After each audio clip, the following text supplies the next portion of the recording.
Shalom saudara-saudara semua. Hari ini kita sama-sama hadir untuk bisa menikmati setiap firman Tuhan, untuk kita bisa mendapatkan sebuah peneguhan dari apa yang Tuhan sampaikan melalui setiap hamba-hambanya. Hari ini kita akan masuk di dalam Yesaya yang ke-9, saudara-saudara. Lanjutan dari Yesaya yang 8 kemarin. Dan mari kita sama-sama mempersiapkan hati dan hidup kita, supaya apa yang kita dengar itu bukan cuma sekedar lewat di kuping kita, saudara-saudara, tetapi bisa kita renungkan dan kita aplikasikan di dalam kehidupan kita. Mari kita siapkan hati kita.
ku tenang sebab Kau Allahku. Ku tenang sebab Kau Allah kami yang paling dalam-Mu.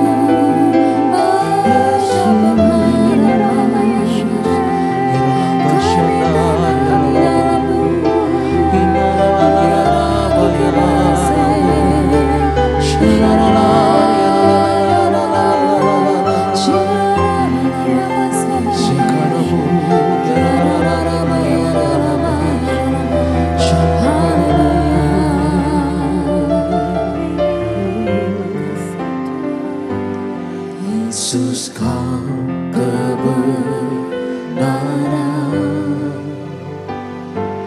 yang menyelamatkanku. Kau memberikanku hidup dan pengharapan.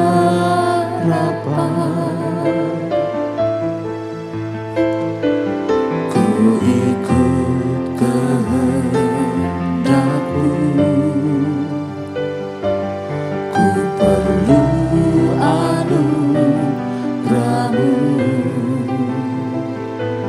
Ku nyatakan janji-Mu kepadamu.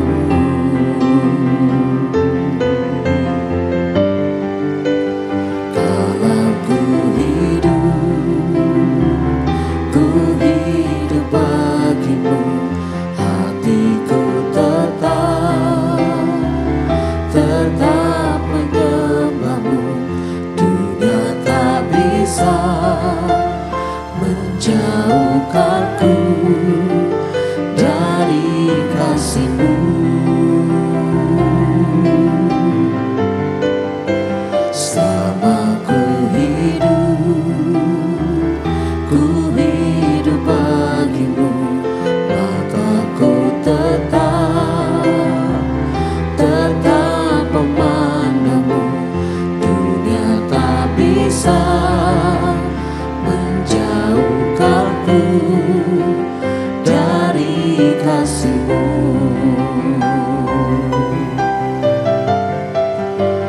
Kalau ku hidup bagi-Mu, hatiku tetap menyembah-Mu. Dunia tak bisa menjauhkanku dari kasih-Mu. Selama ku hidup bagi-Mu, mataku tetap memandang-Mu. Dunia tak bisa menjauhkanku dari kasih-Mu.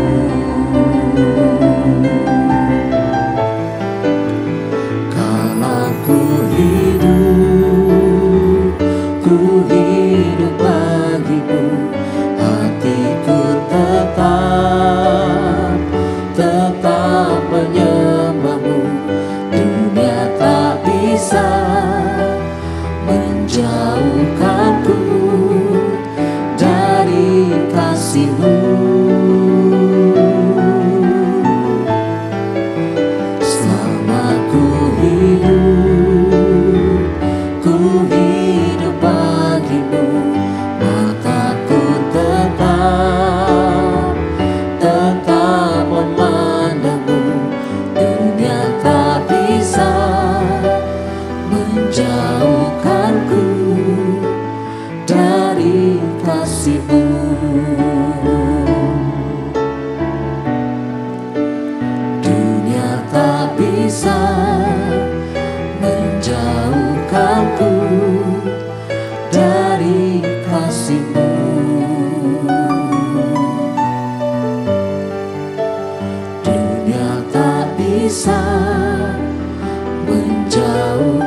mataku dari kasih-Mu.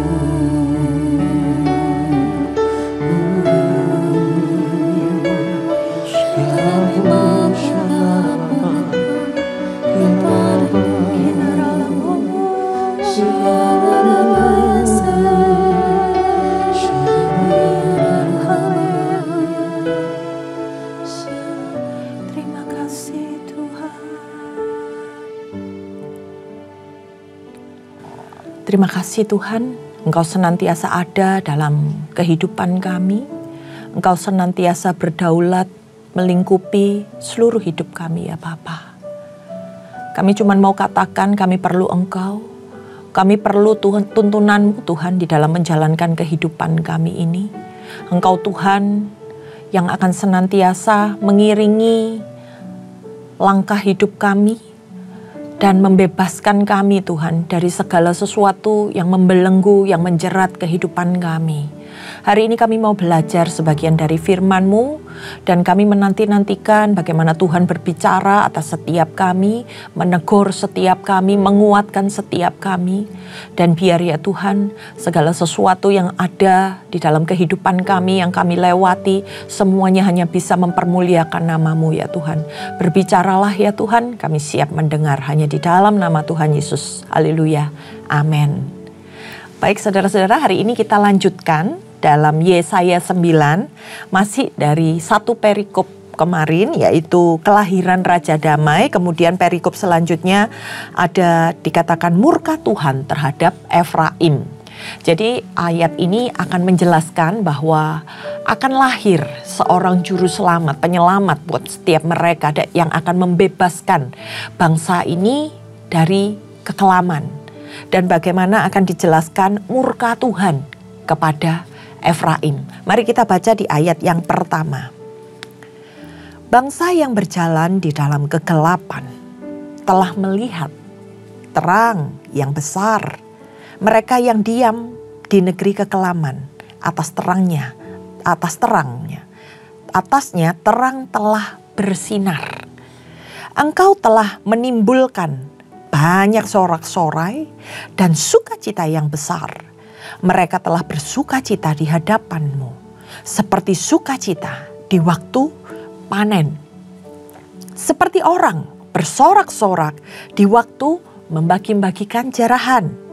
Sebab kuk yang menekannya dan gandar yang di atas bahunya, serta tongkat si penindas telah Kau patahkan, seperti pada kekalahan Midian.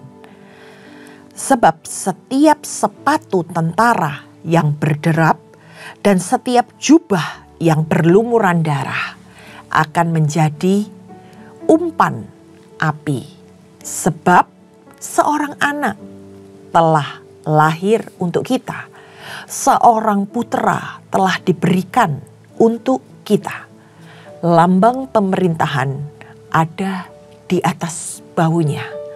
Dan namanya disebutkan orang penasehat ajaib, Allah yang perkasa, Bapa yang kekal, Raja damai. Besar kekuasaannya dan damai sejahtera tidak akan berkesudahan di atas takhta Daud dan di dalam kerajaannya, karena Ia mendasarkan dan mengokohkannya dengan keadilan dan kebenaran dari sekarang sampai selama-lamanya. Kecemburuan Tuhan semesta alam akan melakukan hal ini. Saudara-saudara, dikatakan bangsa yang berjalan di dalam kegelapan. Siapa bangsa ini? Bangsa Yehuda dan bangsa Israel. Di mana mereka terpecah menjadi dua. Mereka yang tadinya hidup di dalam kegelapan, firman Tuhan katakan akan melihat sebuah terang atau keselamatan yang membuat pemulihan dalam kehidupan mereka. Dari sinilah mereka menanti-nantikan kedatangan Sang Mesias, kedatangan orang yang bisa mengubahkan kehidupan mereka, Orang yang bisa menerangi setiap kegelapan yang terjadi atas bangsa mereka. Dikatakan bahwa akan ada sorak-sorai, akan ada sukacita yang besar. Dan kesukaan ini sama mereka diibaratkan seperti sukacita ketika mereka sedang panen. Kalau panen itu sedang meraih hasil-hasil ya saudara-saudara. Kemudian ketika mendapat bagian dari jarahan, ketika mereka mendapat bagian harta dari setiap jarahan yang ada di dalam setiap peperangan. Nah, ini bisa membuat mereka itu bersukacita. Nah, kira-kira kalau kita baca dari ayat-ayat ini saudara-saudara, apa yang membuat mereka bersukacita? Dikatakan yang pertama, sebab kuk, gandar, ya, segala sesuatu yang membebani, dan tongkat. Ini menggambarkan sebuah apa saudara-saudara? Sebuah tekanan. Sebuah penindasan yang mereka rasakan membuat hidup mereka berat. Tapi hari itu akan dipatahkan. Akan dikalahkan oleh Allah. Nah, digambarkan seperti kekalahan orang Midian pada zaman Gideon. Bagaimana Tuhan menolong Gideon dan tentara-tentaranya. Yang walaupun jumlah mereka sedikit, tapi mampu mengalahkan tentara Midian yang banyak. Yang waktu itu menekan dan menindas bangsa Israel. Dan kita melihat bagaimana mereka akhirnya bisa bersukacita setelah setiap tekanan-tekanan dan penindasan yang ada di dalam kehidupan mereka itu diubahkan. Mereka bisa bersukacita. Kemudian menjelaskan setiap perjuangan mereka yang nantinya akan membuahkan hasil. Karena apa? Dikatakan di situ ada atribut-atribut mereka yang akan dibakar. Jubah mereka setelah mereka berperang itu akan dibakar habis. Sebagai penjelasan apa? Sudah selesai. Perangnya sudah selesai saudara-saudara. Ini menjelaskan bahwa bersukacita. Mereka bersukacita karena peperangan itu sudah selesai. Karena kedatangan seorang penyelamat bagi mereka. Yang akan mengerjakan keselamatan dalam hidup mereka. Orang ini akan datang sebagai seorang yang bisa menjadi penasihat yang ajaib. Allah yang perkasa, yang menunjukkan kebesarannya. Sebagai Bapa yang akan menaungi mereka sampai kepada kekekalan. Dan seorang raja yang akan memerintah untuk membuat mereka damai selamanya. Dan kekuasaannya itu dikatakan sampai selama-lamanya. Ini akan datang dari keturunan Raja Daud. Sesuai dengan janji Allah. Sesuai dengan apa yang sudah Allah nubuatkan melalui hamba-hambanya. Maka mereka semua, rakyat akan menerima yang namanya damai sejahtera. Mereka akan menikmati keadilan dan mereka akan berjalan di dalam kebenaran. Nah, yang dijanjikan melalui pemahaman ayat ini adalah seorang raja yang berbeda dari raja-raja yang pernah memerintah mereka. Jadi di dalam nubuatannya Tuhan menyampaikan kepada Yesaya akan lahir seorang raja damai. Kita lanjutkan di ayat yang ke-7 saudara-saudara. Dengan perikop murka Tuhan terhadap Efraim. Tuhan telah melontarkan firman kepada Yakub. Dan firman-Nya itu menimpa Israel. Biarlah seluruh bangsa itu mengetahuinya. Yakni Efraim dan penduduk Samaria.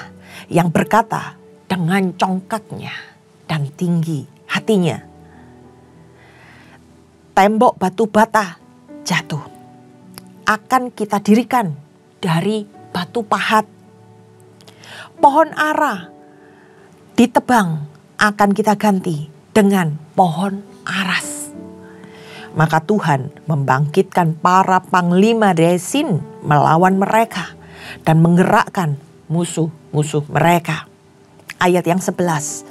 Orang Aram dari timur dan orang Filistin dari barat akan mereka menelan Israel dengan mulut yang lebar. Sekalipun semuanya ini terjadi, murkaku belum surut, kata Tuhan. Dan tangannya masih teracung. Ini Tuhan memberikan firman-Nya. Dikatakan kepada Yakub. Dan firman itu akan menimpa pada keturunannya, yaitu bangsa Israel. Di sini Tuhan itu sedang menegur segala hal yang mereka lakukan. Bagaimana orang-orang Samaria itu menjadi sombong. Seolah-olah dengan kekuatan mereka bisa melakukan hal-hal yang lebih baik. Dan semakin mereka mengandalkan diri sendiri, maka otomatis mereka akan semakin menjauh dari Tuhan. Maka dikatakan Tuhan akan menghukum mereka. Dengan apa? Dengan menggerakkan musuh-musuh mereka, yaitu orang Aram, orang Filistin, yang akan menghancurkan mereka. Karena mereka itu sombong, saudara-saudara. Tapi hal itu akan terus berlanjut. Karena sekeras apapun teguran Tuhan, mereka itu gak mau dengar, saudara-saudara. Mereka tetap mengeraskan hatinya. Mereka tetap merasa diri mereka itu benar. Mereka merasa bahwa mereka bisa melakukan yang lebih baik dari apa yang Allah nyatakan. Nah, di sini kita perlu belajar bagaimana Tuhan menegur setiap orang-orang yang merasa dirinya lebih baik, bisa mengerjakan segala sesuatunya sendiri tanpa mengandalkan Tuhan. Kita lanjutkan di ayat yang ke-12, saudara-saudara. Tetapi bangsa itu tidak kembali kepada Dia yang menghajarnya. Dan mereka tidak mencari Tuhan semesta alam. Maka Tuhan mengerat dari Israel kepala dan ekor, batang dan ranting pada satu hari juga. Tua-tua dan orang yang terpandang itulah kepala. Dan nabi yang mengajarkan dusta itulah ekor. Sebab orang-orang yang mengendalikan bangsa ini adalah penyesat. Dan orang-orang yang dikendalikan mereka menjadi kacau. Sebab itu Tuhan tidak bersuka cita karena teruna-teruna mereka dan tidak sayang kepada anak-anak yatim dan janda-janda mereka. Sebab sekaliannya mereka murtad dan berbuat jahat. Dan setiap mulut berbicara bebal. Sekalipun semuanya ini terjadi, murkanya belum surut dan tangannya masih teracung. Nah, kalau kita baca, saudara-saudara, di ayat yang ke-12 ini bahwa kemarahan Tuhan itu terjadi karena apa? Karena mereka meninggalkan Tuhan. Ada kalimat, tidak kembali kepada Dia yang menghajarnya.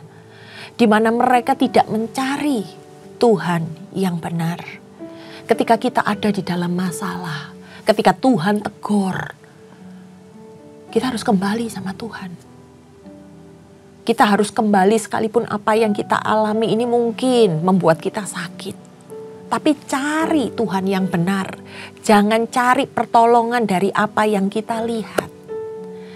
Kemudian di ayat berikutnya ada kata, maka Tuhan mengerat dari Israel. Mengerat itu maksudnya apa, saudara-saudara?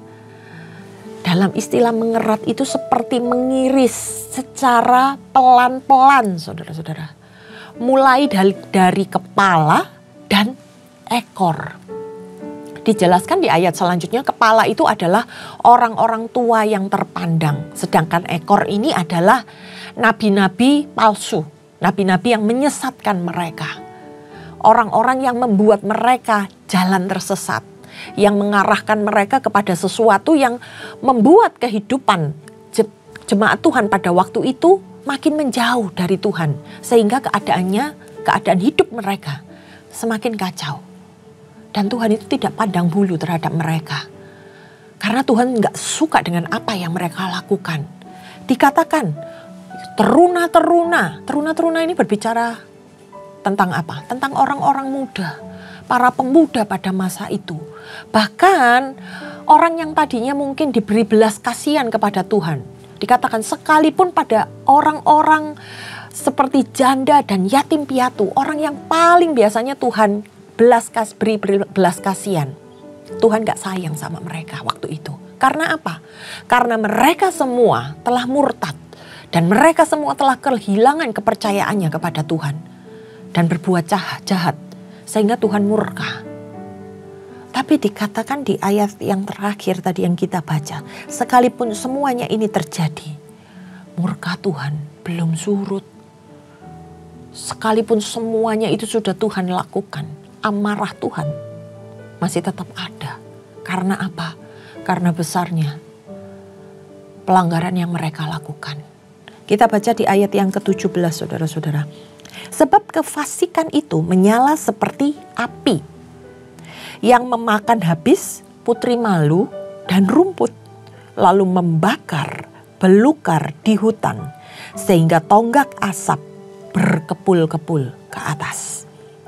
Oleh karena murka Tuhan semesta alam, terbakarlah tanah itu, dan bangsa itu menjadi makanan api.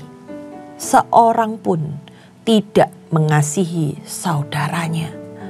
Mereka mencakup ke sebelah kanan, tetapi masih lapar. Mereka memakan ke sebelah kiri, tetapi tidak kenyang. Setiap orang memakan daging temannya. Manasye memakan Efraim, dan Efraim memakan Manasye, dan bersama-sama mereka melawan Yehuda. Sekalipun semuanya ini terjadi, murkanya belum surut, dan tangannya masih teracung. Efeknya akan semakin parah, saudara-saudara. Ketika mereka tetap hidup di dalam pelanggaran mereka, ketika mereka nggak berbalik sama Tuhan, mereka akan semakin degil hatinya, semakin melakukan hal-hal yang mengacaukan kehidupan mereka. Dikatakan kefasikan atau kejahatan yang mereka lakukan itu seperti api, saudara-saudara, yang menyebar dan membakar kemana-mana. Dan murka Tuhan menimpa mereka. Yang menjadi mangsa dari api itu siapa? Semua orang yang ada di bangsa itu. Akibat perbuatan mereka yang semakin hari semakin parah. Bukannya membaik, tetapi mereka semakin melakukan hal-hal yang mendukakan Tuhan. Bahkan dikatakan mereka sudah gak ada belas kasihan dengan orang-orang yang ada di sekitarnya. Tidak ada belas kasihan dengan keluarganya sekalipun. Mereka makan sana dan sini, tapi tetap juga gak kenyang dan tetap aja lapar. Sehingga boleh disimpulkan bahwa mereka semakin hari semakin serakah. Ingin mengambil bagian bahkan memakan daging temannya. Sudah tidak lagi ada kepedulian kepada sesama. Kata memakan teman itu adalah kata-kata yang sangat parah ya saudara-saudara. Sehingga bisa kita simpulkan bahwa sudah tidak ada belas kasihan antara seorang dengan yang lain. Dan diibaratkan dengan kata Manasye dan Efraim. Mereka ini Manasye dan Efraim ini sama-sama keturunan Yusuf. Sebagai gambaran persaudaraan yang harusnya kuat terjalin di dalam kehidupan mereka. Tetapi mereka saling memakan. Bahkan melawan saudara tertua mereka yaitu Yehuda. Tapi firman Tuhan sampaikan. Sekalipun ini terjadi, amarah Tuhan itu belum juga surut. Tangannya masih mengacung atas mereka. Ini merupakan teguran yang sungguh luar biasa yang Tuhan sampaikan. Dan apa yang dinubuatkan oleh Nabi Yesaya ini tergenapi pada keadaan bangsa Israel waktu itu. Ada nabi yang benar yang Tuhan taruh untuk kehidupan mereka. Tapi mereka mendengar nabi-nabi palsu dan pengajarannya yang menyesatkan. Ini berbicara tentang bagaimana kedegilan hati mereka. Mereka lebih suka melakukan apa yang jahat. Mereka berlaku seperti orang-orang yang fasik.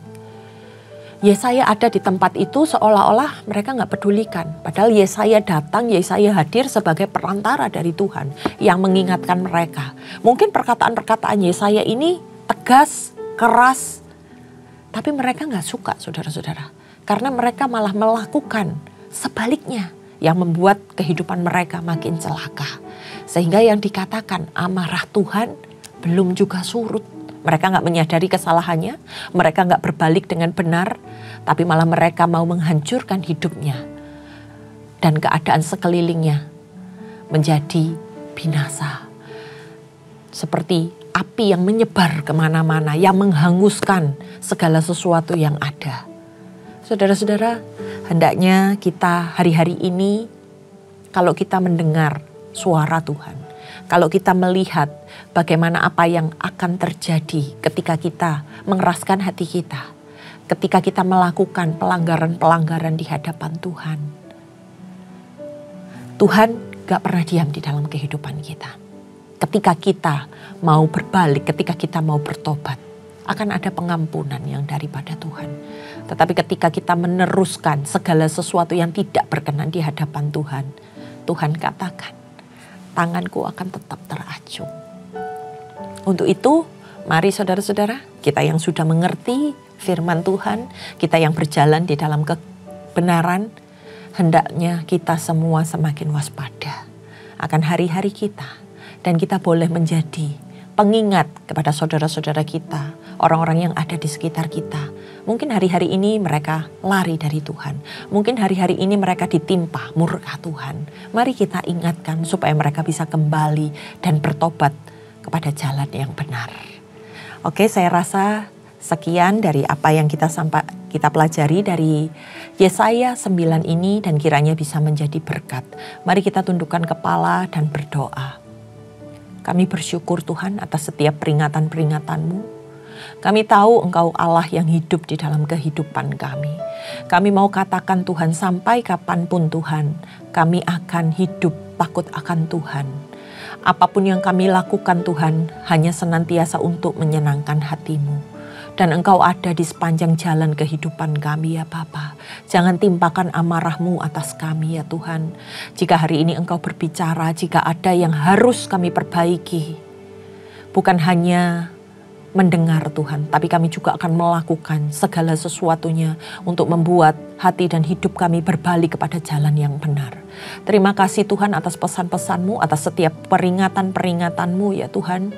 Kiranya ini bukan hanya menjadi sebuah bacaan, sebuah perenungan, tetapi menjadi rema yang akan kami jalankan di dalam kehidupan kami dan bisa menjadi berkat bagi orang-orang yang ada di sekitar kami.